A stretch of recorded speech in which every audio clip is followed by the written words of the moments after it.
I'm Bill Hemmer. This is Hemmer Time.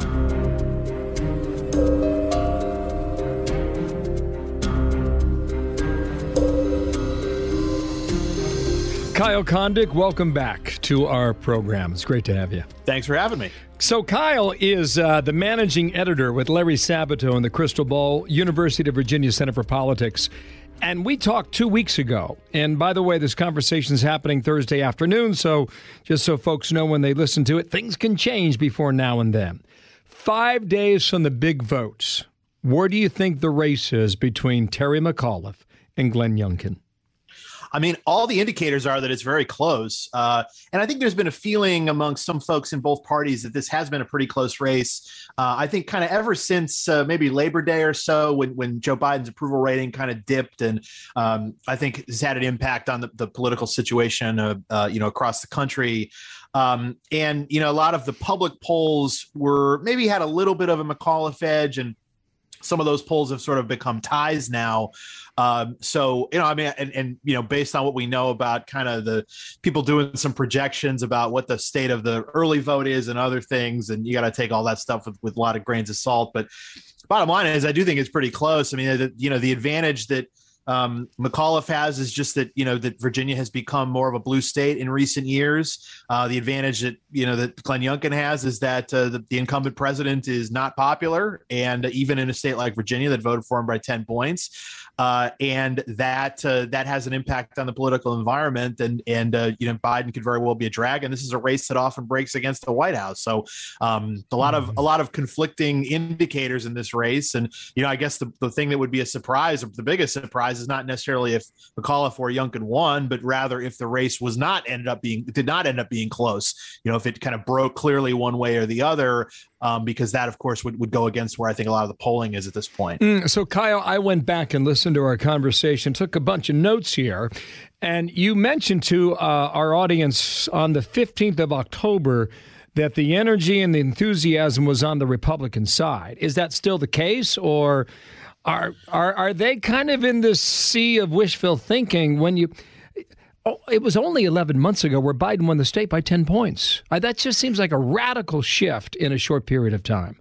Am I Yeah, right? and look, the polling indicators are still that, the Republican voters are sort of more excited to vote. Now, granted, an excited vote and unexcited vote, of course, counts the same at the polls, but it does tell you something about, what the turnout makeup might be. And, my guess is that it will be a more Republican leaning electorate than what showed up in 2017 when Ralph Northam, Democrat, won by 9 points. And certainly last fall when Joe Biden won by 10 points. The thing is how much more Republican is it going to be?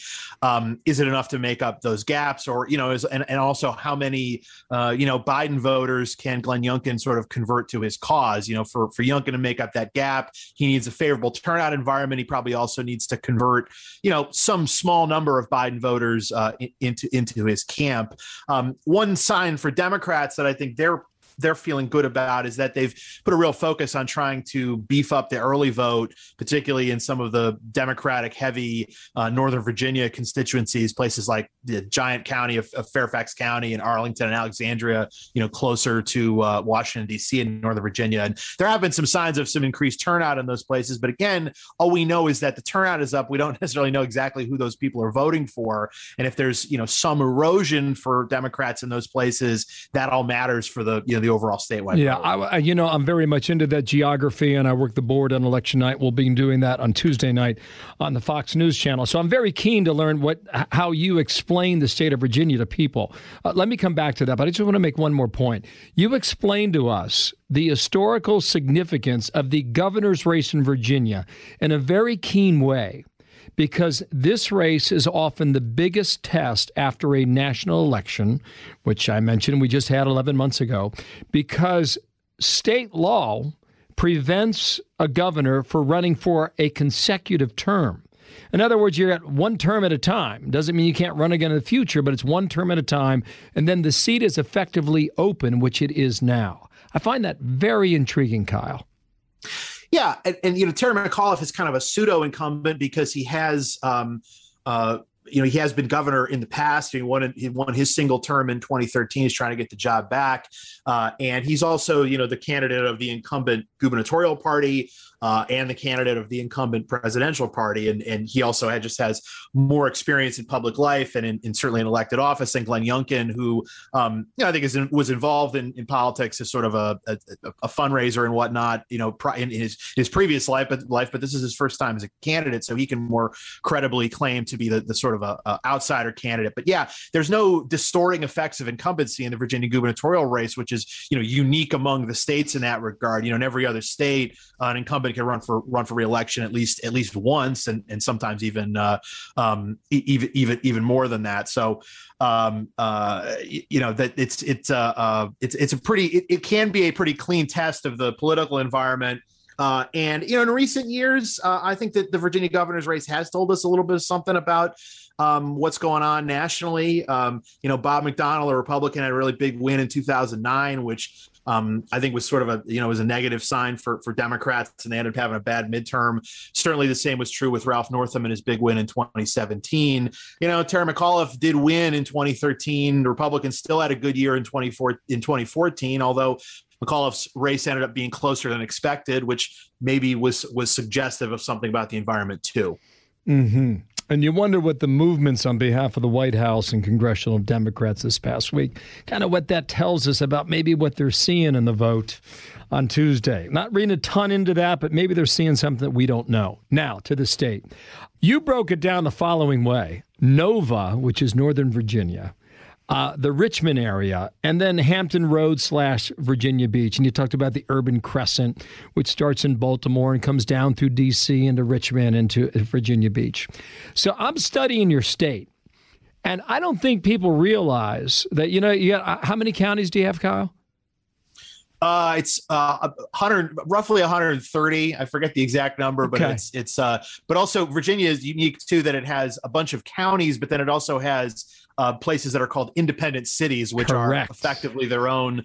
So for instance, the city of Charlottesville is surrounded on all sides by Albemarle County, but Charlottesville is its own governing entity. It's not part of Albemarle County. In most states, if you live in the city of Cleveland, you're a resident of Cleveland, you have Cleveland city government, and you also have county government. That's how it is in most other places, but Virginia is a little bit different in that regard. I mean, different in a significant way, because it's hard to explain, because you have 40 cities that sit in tiny little dots on the map that sit inside of these counties that govern themselves. And they can blow either way, Republican or Democrat also. But if you get down into the southeastern corner of Virginia, can you help me understand where you put your focus, whether it's Virginia Beach or Norfolk? How do you explain that part of your state? I'd say Hampton Roads, or otherwise referred to as Tidewater, that area that's a military heavy area. It's relatively diverse. It also is historically kind of a swing region. There's a congressional district that covers some of that territory, Virginia's 2nd congressional district, that has swung a number of times between the two parties over the years. It's currently represented by Elaine Luria, who's a Democrat. She first won in 2018, a big Democratic year. But you have a combination of different kinds of places. Virginia Beach is I'd say kind of a Republican-leaning swing city. It's one of these jurisdictions that is it's technically an independent city as opposed to a county. And then you also have some areas that are much more Democratic leaning and are heavily black, like Norfolk and some of those other places. And so it's kind of a mix of blue and red areas, and it could sometimes tell us something about which way the state is swinging. Like, for instance, if Glenn Youngkin wins, I would expect him to win Virginia Beach. I think it's possible for McAuliffe to win without carrying Virginia Beach, but if he loses Virginia Beach, it probably can't be by that much, because it would be sort of reflective of where the state is going. But it's always I think there's always a focus on Northern Virginia because that's the biggest chunk of the statewide vote. But the swings in that area are important too, and there are also some. Not to get too much in the weeds here, but the Virginia State House of Delegates is up 2 this time. The Democrats won the majority in 2019. Very well could end up losing it to Republicans this time, but there are some important state legislative races that are going on in that part of the state as well. For the full podcast, go to foxnewspodcast.com.